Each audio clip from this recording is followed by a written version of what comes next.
In her teens, a girl can lose her innocence. When a child becomes violent, it's forecasting doom. What is that for? Something bad is going to happen.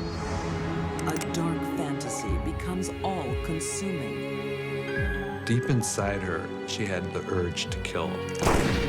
And she had a way to do it. A lonely outsider wants to prove her loyalty. She owed them something. What they wanted her to do was kill Andrew's parents. And two young sisters plan murder like a class assignment. Instead of talking about boys, they were talking with their friends of how to kill their mother. When these young women move through adolescence, they change from innocent girls to teen killers.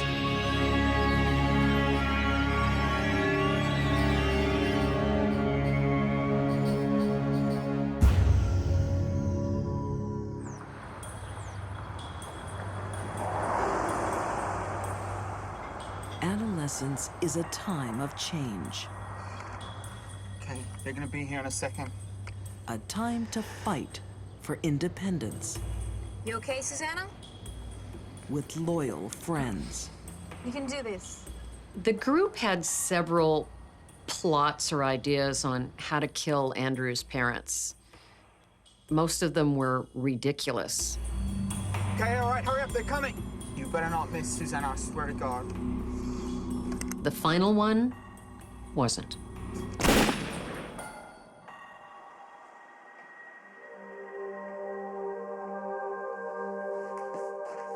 Oh, this is disgusting. No wonder we have cockroaches. You can't let it build up like this, Susanna. In Mansfield, Okay, I'll do them Texas, later. Susanna Toledano Well, would is you an mind doing them awkward, now? shy Kind of live here rent-free, 19-year-old. I mean, it's the least you could do. She only has one friend in the world, Okay, Chelsea Richardson. I'll do them now. Thanks, hon. Look, I don't mean to be a bossy boots or anything, but fair's fair, you know? You're right. Susanna was living at Chelsea's house because she and her mother did not get along. She and Chelsea had become fast friends when Susanna moved down from Illinois to Texas. Susanna felt obligated to Chelsea.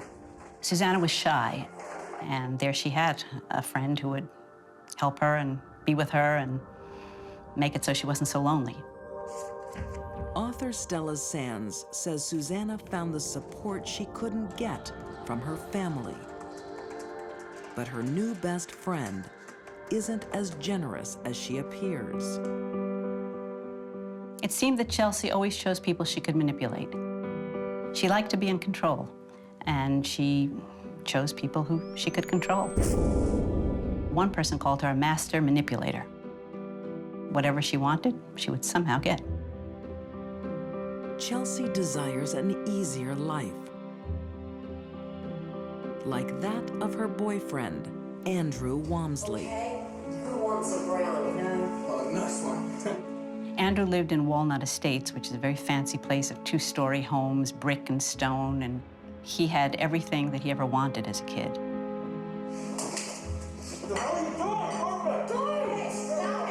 Andrew and his sister live a privileged life thanks to their parents. Cut it out. Your father's working. Rick and Susanna Walmsley, by all accounts, loved each other very much. They're still hot. Oh, honey. And were hardworking people who had really built up a life for themselves to live in this very affluent, beautiful neighborhood full of expensive homes and happy children and golf courses. But as reporter Andrea Grimes discovered, the picture-perfect family was hiding secrets. They would take great care to put on a facade in public that said, you know, we're very happy and we all love each other. That was challenged often by the behavior of the children. Behind closed doors, Andrew is a violent young man. Join the videotape now and go to the shop.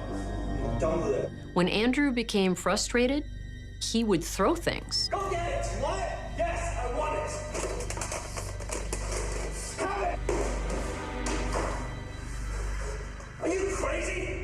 That's the last straw. You're cut off, man.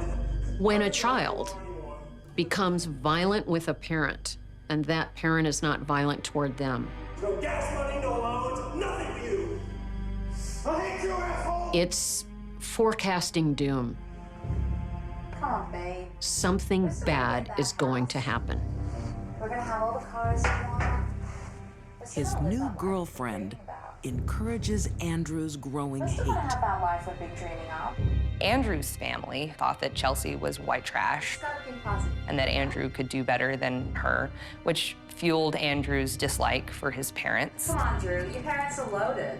I told you, I got cut off. My dad's not giving me anything. You're entitled to it. It's your birthright.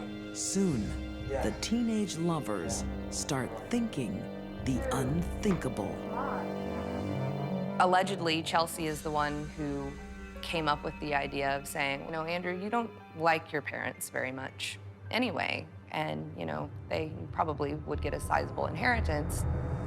We're not gonna let them get away with this. Let's just fantasize for a while about what it would be like for them to just die.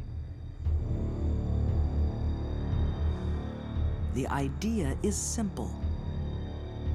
Drew will inherit $1 million in life insurance and the valuable family home if his parents are dead.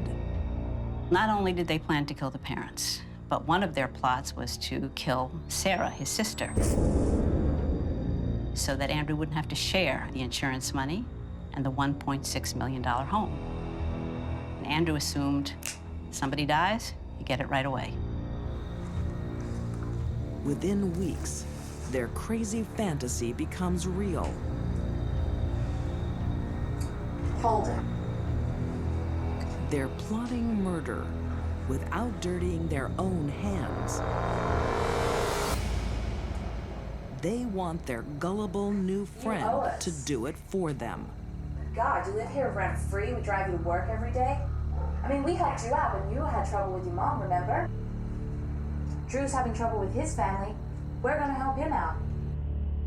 Andrew and Chelsea made Susanna feel as though she owed them something. That because of the friendship and the companionship they gave her, she needed to do something for them. And what they wanted her to do was kill Andrew's parents.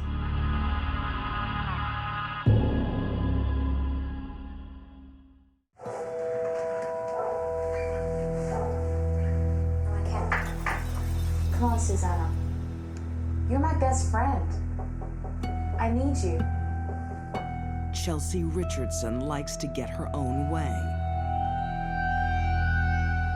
In 2003, that means persuading her best friend, Susanna Toledano, to kill her boyfriend's parents. Susanna had a very low opinion of herself. If somebody asked her to sell the most Girl Scout cookies on the block, she would do that. If somebody asked her to murder someone, she would do that.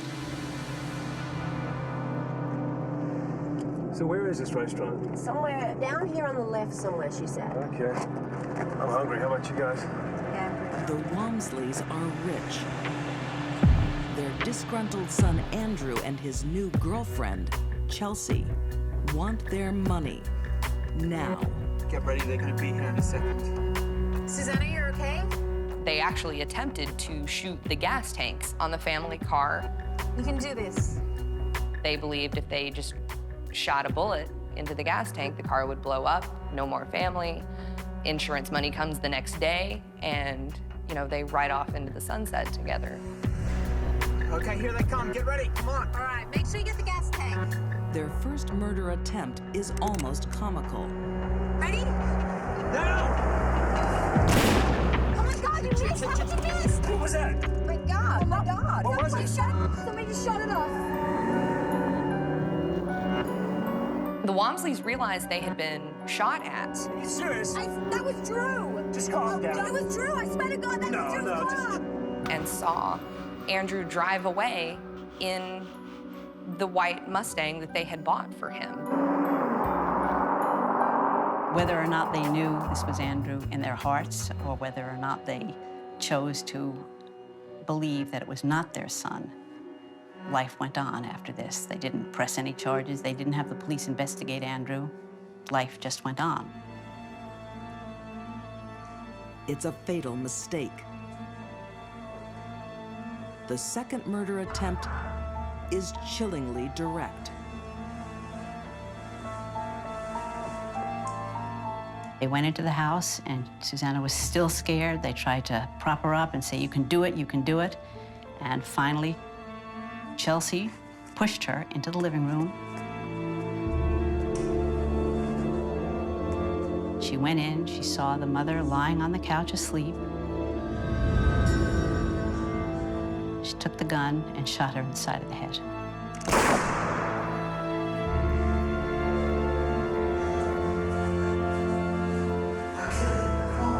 The husband heard the sound. He was in the bedroom. Who the hell are you? She shot at him several times. And then he came at her. And they started really fighting. So that's when Chelsea brought out the knives. And that's when Susanna started stabbing him. And stabbed him some 21 times. Susanna, go and save Andrew's mom, now! The mother died immediately from a gunshot to the head. But Chelsea told Susanna to go back and make sure she's dead. Susanna knifed her 18 times.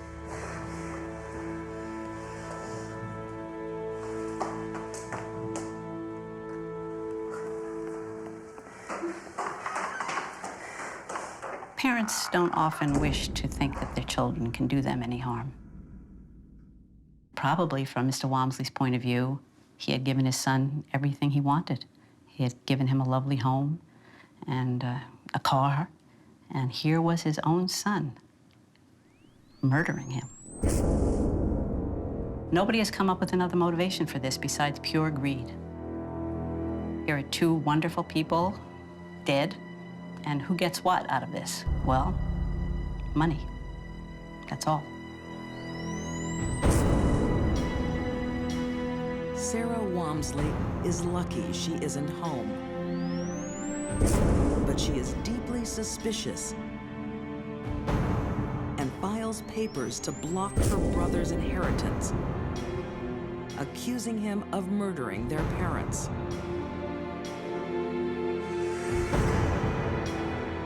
But it's physical evidence that cracks the case.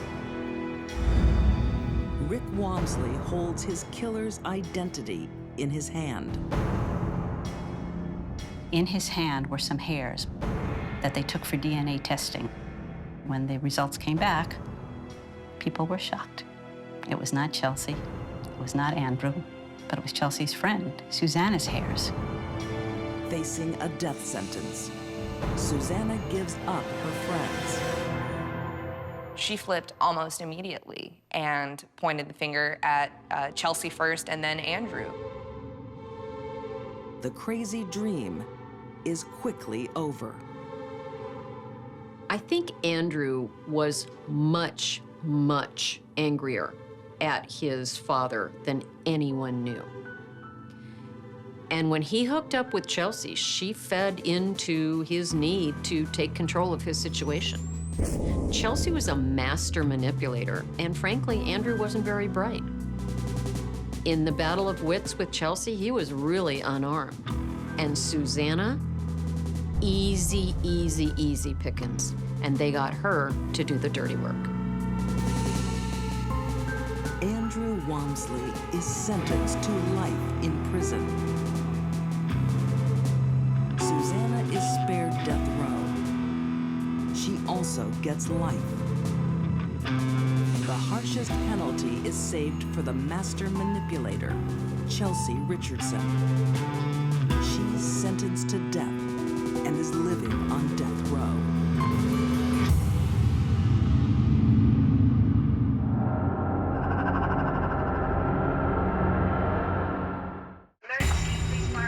I don't know. My mom, she's dead in the tub.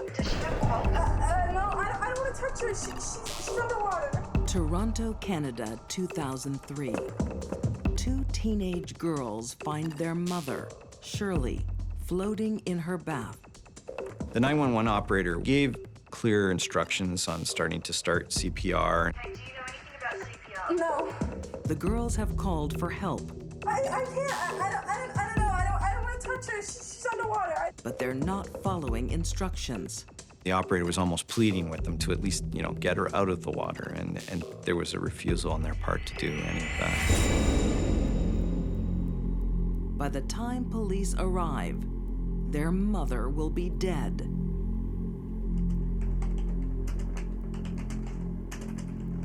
Investigating officer Mike Pulley was one of the first on the scene. They were 15 and 16, somewhat upset, visibly upset. Didn't seem to be anything out of the ordinary. Officer Pulley starts piecing together a picture of the victim. A single mom with a drinking problem, working 2 jobs to keep the family afloat. She was doing the best she could do in the given situation, which was probably a pretty good job, given the financial ability she had. But her daughters, Sandra and Beth, don't think she's doing enough for them and their stepbrother. Some of their friends had swimming pools, they had nice cars, nice clothes, and they had hand-me-downs and shopped at discount stores and didn't have the nice running shoes or designer jeans, and they sort of felt entitled to this. They wondered, well, why didn't we have that? The girls want things to change quickly. Drowning is most often quick and unspectacular. An asphyxiating person seldom calls for help.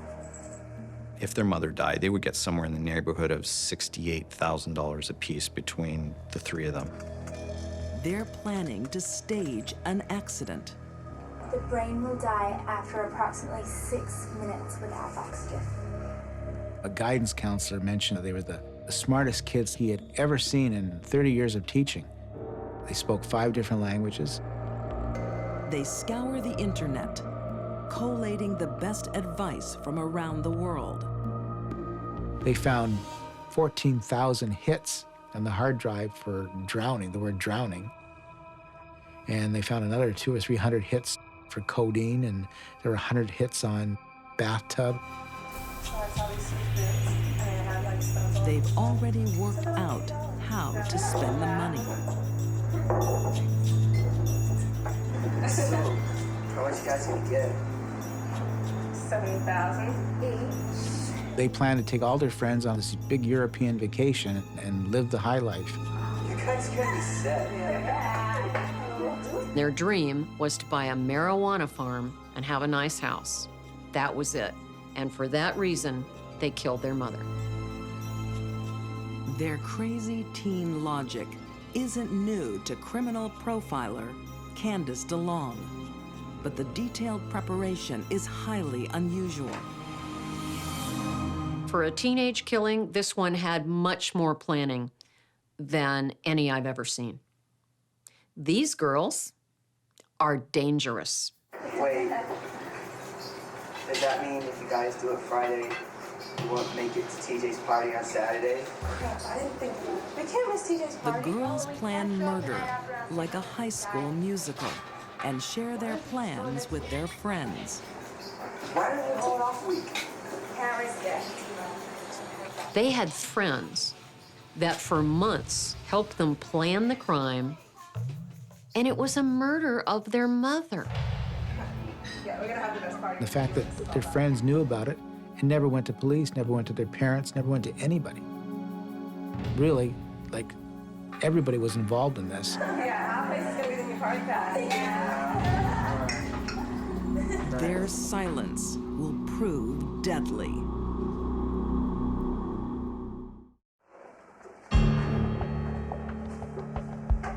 Teen sisters Sandra and Beth are about to come into money once they fix Mom a drink.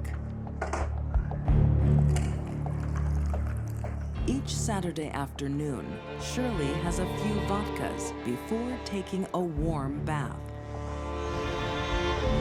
Today, she gets a special treat. At some point, we're not exactly sure what point, they started introducing the codeine pills. The sisters' research tells them alcohol and painkillers will slow their mom's heartbeat. She'll become sedated and pliable. As they wait for the drugs to work, the teens go online to update friends.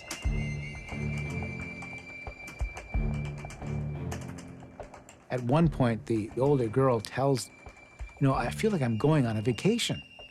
That's how she describes the feeling about to kill her mother. If Twitter had existed when this murder occurred, she probably would have tweeted about it to her friends.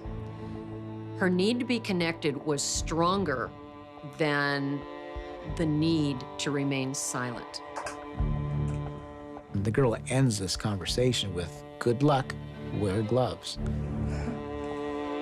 It's such a macabre thing to say to somebody who is just about to kill their mother.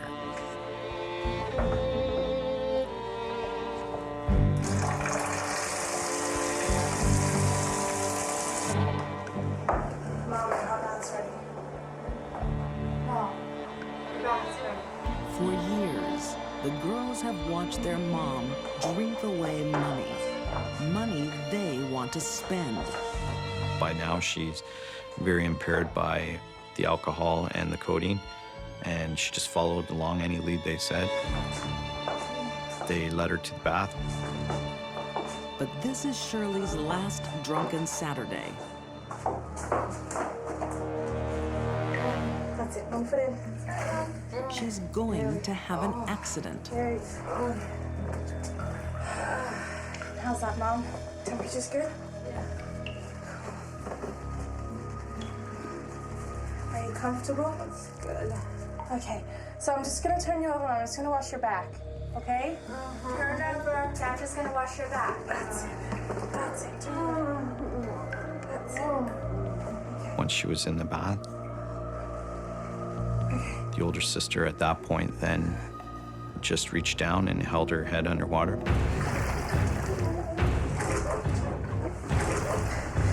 Sandra knows exactly how long it will take. And she found out that it took between 2 and 6 minutes to drown.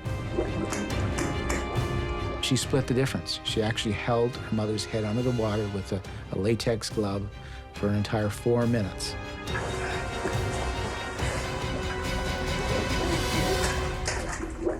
Until the mother actually was dead.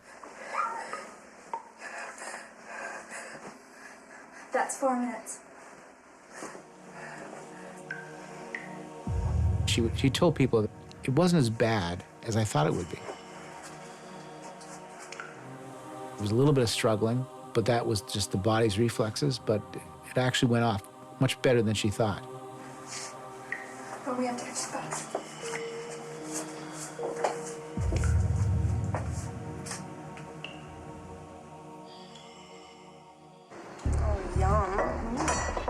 The sisters then join their friends to establish an alibi Now it's still over. You guys can move in with us. and share the good news. The girls have pulled off the perfect murder. Who thinks that two 15 and 16-year-old girls would have the gumption to kill their mother, and especially in the planning they did?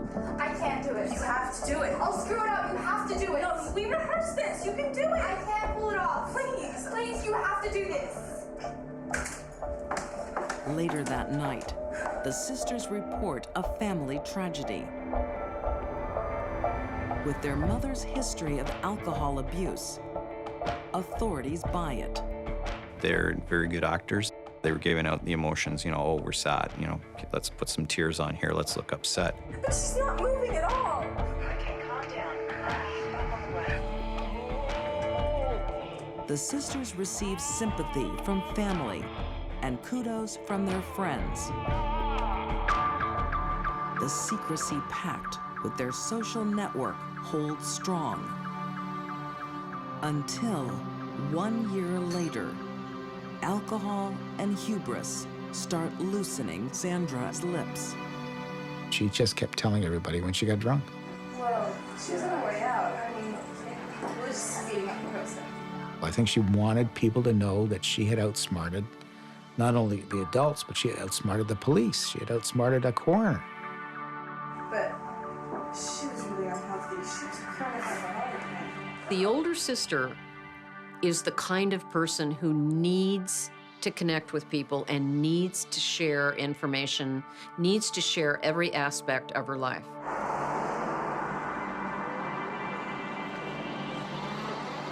Teenage sharing unravels the perfect plan. You actually drowned her, right? Well, sort of, yeah, I guess. Police crack the social network and convince a friend to secretly Honestly, it was at that record point Sandra's confession. It was either her or me, and I'm younger. I saw myself as having more potential. It was a very bone-chilling thing to see. Her acknowledgement was one of, almost seemed like pride, and one of, you know, very pleased with the outcome. Indicted by her own words, Sandra is tried and convicted of first-degree murder, along with her sister. Their mother, who loved them, who worked 2 jobs so that they would have an okay home. At just 15 and 16, they receive a youth sentence under Canadian law of 10 years and gain parole after just 4. Their whole lives are ahead of them. Deep down inside, these were narcissistic, greedy, little murderers. Today, the sisters are in their 20s, attending college. Canadian law will protect their true identity forever. They could be your neighbor. They could be your child's babysitter. They could be your coworker. They could be your girlfriend.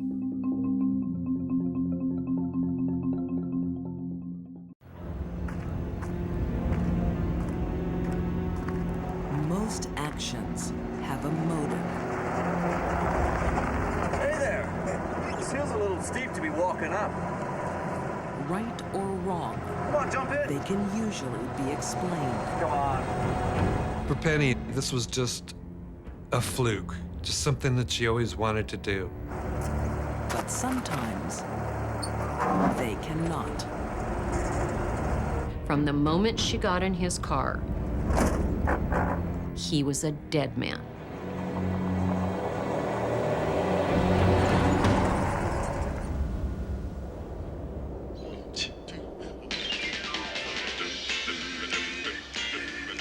San Francisco in the 1950s. It's a time of hope, of excitement, a time to rock and roll. So has Chuck asked you to the prom yet? Not yet. I don't know if he's going to. He's taking so long. Oh, don't worry. He's just nervous. But for Penny Bjorkland, it's a time of dark fantasy. Oh, hi, Penny. We were sitting there and she came and sat. You know what I have in this shoebox? No. She says, "You don't know what's in my shoebox." I said, "No, I don't know what's in your shoebox." What is that for? I just remember her as being crazy. Darlene Norrie Ferguson knew Penny at school. She was just strange. How many girls take a shoebox with a knife in it to school on a regular basis? Penny isn't aggressive. Why are you carrying that around? She doesn't threaten her classmates. She's just playing with curiosity. For Penny, it was a game. That girl's got problems. She just wanted to see how the whole thing played out. because this thing was just a flight of fancy for her. Author David Kolchak says young Penny's fantasies would come to rule her life. Penny was a loner. She was in her own world that was pretty deep, and she had a hard time telling the difference between reality and what isn't reality. I think she was a very confused teenager. Penny's strangeness just isolates her more. She was very a strange person, and we really stayed away from her. Darlene thinks after graduation, she'll never see Penny again. But she's wrong. Fate will ensure they have a deadly connection. Here we go, honey. Ready? Oh, it smells amazing.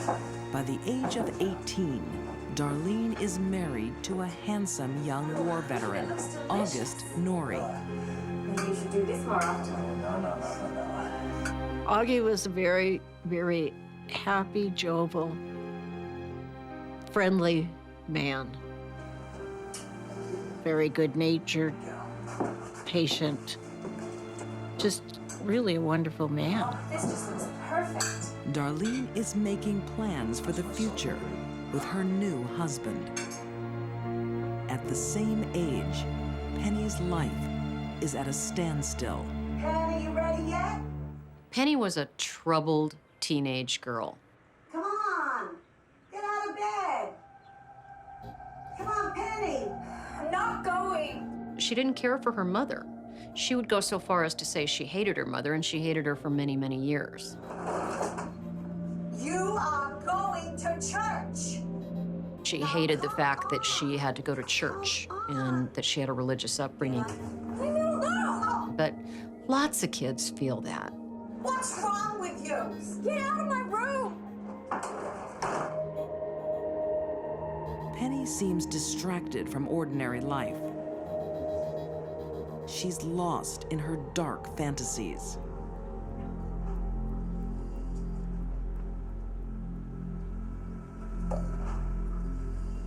She started fantasizing about what it would be like to shoot someone, and it became an obsession. She thought about it all the time, how she would do it, who she would do it to. Former FBI profiler Candace DeLong says fantasies often form to escape a bad experience, but not in Penny's case. Penny's motivation is unlike any that I've ever seen. Penny was never able to articulate where that thought came from. There did not appear to be any reason for it. No psychological problems, no history of abuse, nothing. Penny is turning her fantasy into reality. She starts with targets. She wanted to know what it was like to kill somebody. She wanted to know if she would feel any guilt or shame about it.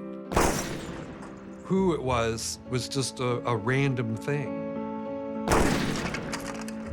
Soon, targets will not be enough.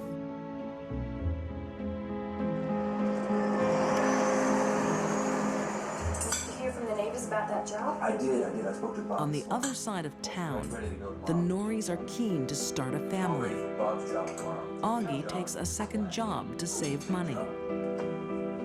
He was the type that if we didn't have money, he went out and got another job and then made more money. He said, we don't have enough money, I'll go make more. Augie gets a weekend gardening job that takes him across town to the hills south of Daly City. Penny's favorite place for target practice. Augie is in the wrong place at the wrong time. He had no idea that his life was going to end in minutes.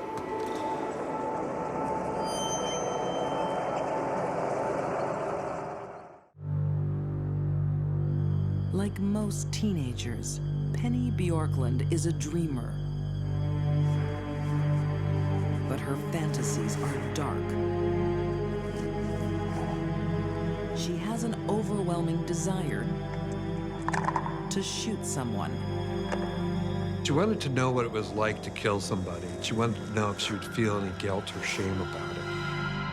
It was just something that was always in her mind, if she could kill someone and not feel anything. Penny has a gun, but she needs a target.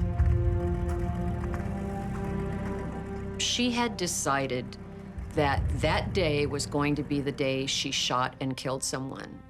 And that is what was on her agenda for the day when August Nouri came by and offered her a ride. Hey there. This hill's a little steep to be walking up. Come on in. Come on. Helpful gardener, August Nouri, stops for the wrong girl. Picking up someone to take them to where they wanted to be was certainly not anything that one would consider dangerous in 1959, let alone an 18-year-old girl.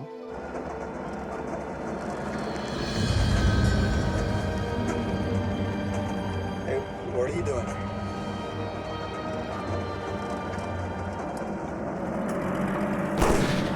Hey, cut it out! That's how accidents happen. Gotta be careful with guns. I've been to Korea. I've seen what they can do. Yeah? Yeah, and it's not pretty. You don't ever want to see that.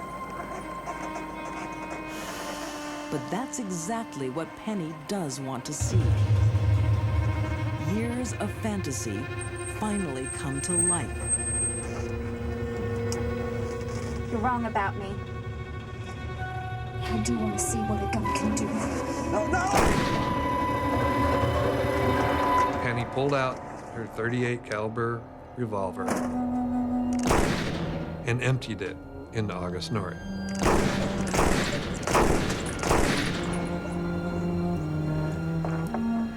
She walked around the car, opened the door, and fired 6 more times into him. She shot him in every part of his body. Then she reloaded again and shot him 6 more times.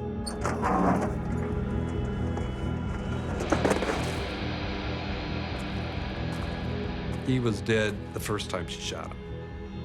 So it was a real big case of overkill. Penny shoots 18 bullets into August Nouri. She did it because she wanted to. She wanted to know what it felt like to pull the trigger, and she did it over and over and over. When she ran out of bullets, she was done. The next day, a passerby finds Augie's body, riddled with holes.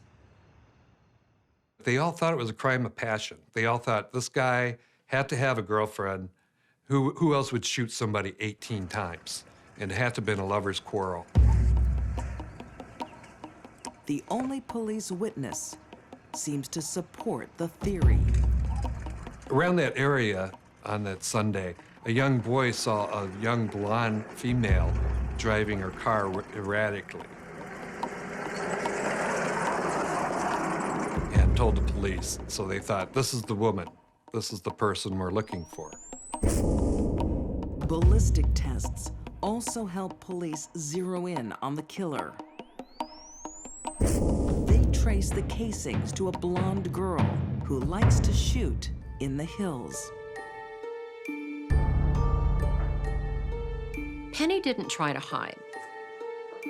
In fact, when she was arrested by the police and they searched her room, they found headlines. Penny is dying to tell her story. I shot him in the chest. And then I went outside and I shot him 4 times. Bang, bang, bang. She really didn't have a grip about how serious a thing that she had done. She had taken someone's life but it didn't mean anything to her. Why'd you shoot him so many times, Penny? Well, for a year and a half now, I've been dreaming about what it would be like to shoot someone. Penny claims after the murder, she felt a strong sense of relief. She said she felt like a burden had been relieved from her, that the weight of the world had been lifted from her shoulders by pulling that trigger and killing someone. Okay, I think that should just wrap it up. The senseless killing shocks San Francisco. We're done. Thank you, Penny. A loving husband brutally murdered to satisfy a teenage curiosity. She wanted to immediately plead guilty. She did not even want a trial. She said, I did it. That's all there's to it. I wanted to know how it felt. No need for a trial. Just take me to prison, I guess.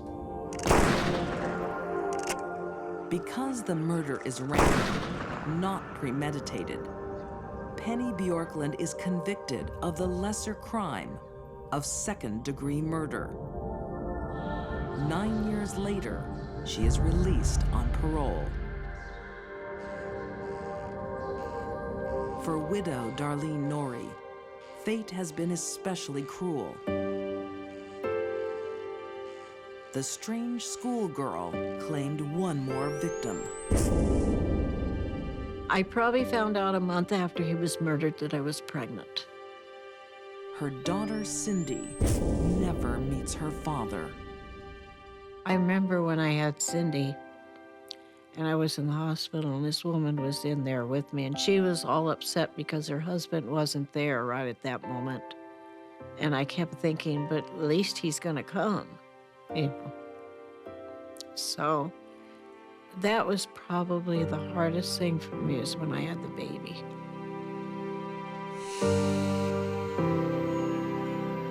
Today, no one knows the whereabouts of Penny Bjorkland. These deadly women left lives and families devastated.